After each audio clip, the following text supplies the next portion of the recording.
నమస్కారం, welcome to I dream.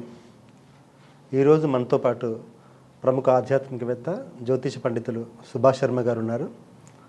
గురువుగారిని అడిగి మనకున్న సందేహాలను నివృత్తి చేసుకుందాం. నమస్కారం గురుగారు. శ్రీమాత్రే నమః అండి. గురువుగారు, మామూలు జనరల్గా అందరికీ వచ్చే సామాన్యమైన సందేహం ఏంటంటే, మా ఇంట్లో కొబ్బరికాయ కొట్టడం, పువ్వు వచ్చిందా, అసలు మాకు అదృష్టం, ఇక ఈ దెబ్బతో మనకు తిరిగిపోయిందిరా అని కొంతమంది. అయ్యో కొబ్బరికాయ కొట్టానండి, కుళ్ళిపోయింది, ఇప్పుడు ఏం ఆపద జరగబోతుందో అని జనరల్గా అందరికి వచ్చే సందేహం. నిజంగా కొబ్బరికాయతో మన అదృష్టాన్ని ఎంచుకోవచ్చా అని చెప్పండి. తప్పకుండా తెలియజేస్తారండి. ముందుగా ప్రేక్షకులందరికీ శ్రీమాత్రే నమః, శ్రీ గురుభ్యో నమః. జ్ఞాని నామ్నపి చేతాంసి దేవీ భగవతీ హిస బలాయ కృషమోహాయ మహామాయా ప్రయశ్చతి. కొబ్బరికాయ అన్నదానికి ఏంటి అంటే అర్థం పూర్ణ ఫలము అని అర్థము. ఈ సృష్టిలో టెంకాయలో నీరు ఉన్నటువంటి ఏకైక కాయ టెంకాయ. ఆ టెంకాయలో నీరు ఎలా వస్తుందో, ఎలా మాయమవుతుందో ఎవరికీ తెలియదు. ఒక చెట్టుకి అంత పైన ఉన్నటువంటి ఒక కొబ్బరి బోండానికి, ఒక చెట్టుకి నీళ్లు ఎలా వస్తున్నాయి అనేటటువంటి సృష్టిలో ఇప్పటి వరకు ఎవరు కనుక్కోలేకపోయారు. అందుకే కొబ్బరికాయ అనేటటువంటిది మనిషిలో ఉన్నటువంటి అహంకార గుణాన్ని సూచించేటటువంటి కాయగా చెప్పడం జరిగింది.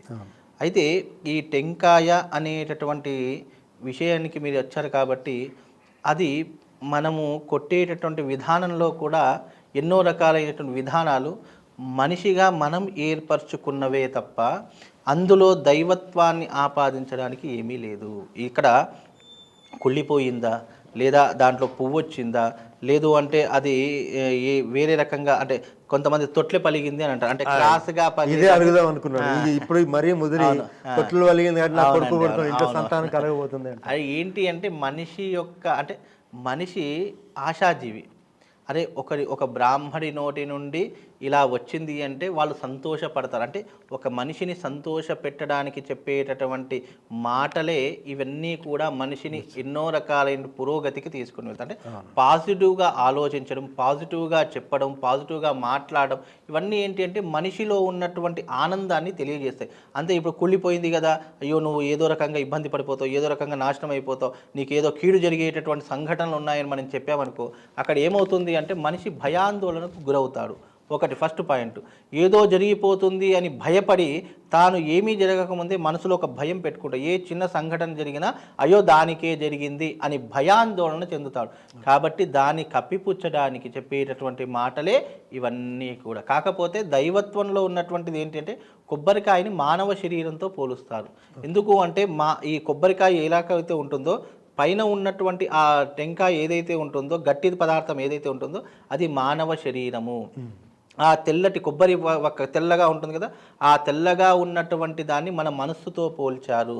అలాగే దాంట్లో ఉన్నటువంటి నీటిని మన శరీరంలో ఉన్నటువంటి ఎన్నో జ్ఞానేంద్రియాలకు పోల్చారు. ఇవన్నిటినీ కూడా తెలియజేస్తే మనిషి అహంకారాన్ని వదిలి తెల్లటి మనసు, స్వచ్ఛమైనటువంటి మనసుతో ఉండి జ్ఞానేంద్రియాలను ఎప్పుడూ కూడా కల్మషం లేకుండా ఏకాగ్రతతో చిత్తశుద్ధితో ఆచరించేటటువంటి విధానాన్ని కొబ్బరికాయతో పోల్చారు. కాబట్టి ఆ కొబ్బరికాయ ఇప్పుడు మనం ఆ కొబ్బరికాయ పగిలితే తప్ప అందులో ఎలాంటి పదార్థం వస్తుందో మనకు తెలియదు. అలాగే మన యొక్క శరీరంలో ఉన్నటువంటి అహంకార గుణాన్ని కూడా వదిలితే మనం ఏ రకంగా వృద్ధిలోకి వస్తామో తెలియదు.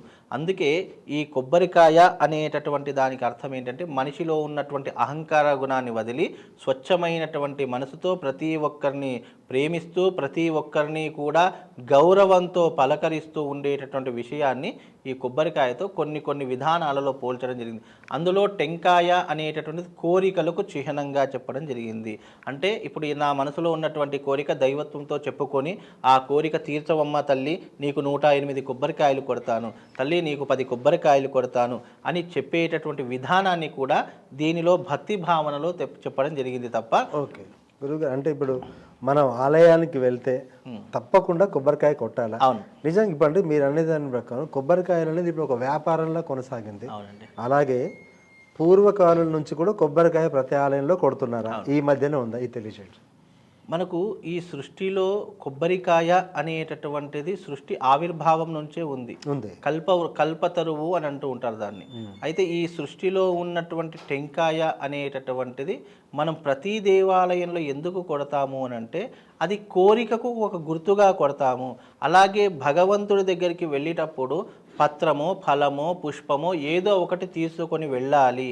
అందుకే మనము కొబ్బరికాయని ప్రధానంగా తీసుకుని వెళ్తాం. ఎందుకంటే దాంట్లో ఉన్నటువంటి పదార్థాన్ని మనం ప్రసాద రూపకంగా కూడా తినవచ్చు. అదొక ఫలము అని చెప్పడం జరిగింది. అంటే ఆ ఫలము అన్నదానికి ఏంటి అంటే అర్థం మన ఇష్టకామ్యార్థాలను తీర్చుకోవడానికి మనసులో ఉన్నటువంటి కోరికలు భగవంతుని ముందర చెప్పి తెల్లటి అంటే మన మనస్సుని పరచాలి అంటే మన మనసు తీసి పరచం కాబట్టి దాంట్లో ఉన్నటువంటి ఏదైతే పదార్థం తెల్లటి అదే మనసులా భావించి దాన్ని కొట్టి ఆ తల్లికో భగవంతుడికో నైవేద్యం పెట్టేసి అది మనం ప్రసాదంగా స్వీకరించినప్పుడు మన కోరికలు అనేటటువంటి నెరవేరుతాయి అనేటటువంటి ఒక మాట విషయం చెప్పారు. కాబట్టి అందుకే ఎక్కడికి వెళ్ళినా కొబ్బరికాయను ప్రధానంగా తీసుకొని వెళ్ళడం ఆచారంగా మారింది తప్ప నువ్వు కొబ్బరికాయ తీసుకొని వెళ్తావా, పళ్ళు తీసుకొని వెళ్తావా, ఫలాలు తీసుకొని వెళ్తావా, లేదా ఒక పువ్వు తీసుకొని వెళ్తావా, అది నీ ఇష్టం.